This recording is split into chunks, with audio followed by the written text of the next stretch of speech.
Ahead to the centennial, T-Town is preparing to welcome so many visitors, some camera in hand to capture the capital of Route 66.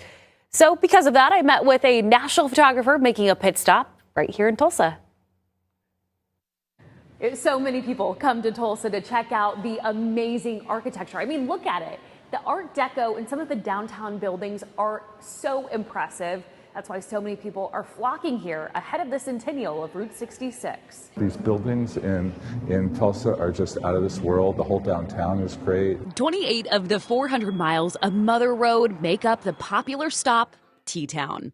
According to the Oklahoma Department of Commerce, over 2,000 visitors will head to Tulsa, estimated to bring in more than $3 million during the National Main Street Conference, the same year as the Route 66 Centennial. We're in the Art Deco district, right? And it's just building after building that were built with the oil money when this was one of the richest cities in the world. That's Jefferson Graham. He's the host and producer of Photowalks, travel photography series airing on Scripps News Sundays at 9 a.m.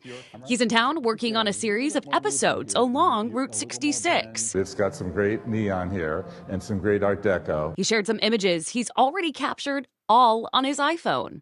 Jefferson grew up as a film photographer, eventually working at USA Today, covering Apple and new iPhones. We started our photography tour in the entry of the Phil Tower, eventually ending up down here. And where does it lead to? In the tunnel of the building. Not my favorite part, but then we made our way to the Atlas building next door. Jefferson offering 3 tips to make your photos turn out great. First, wipe your iPhone lens, charge your phone, and make sure you've got enough storage. And voila, you are one step closer to photography gold. By the way, the centennial is November 11th, 2026.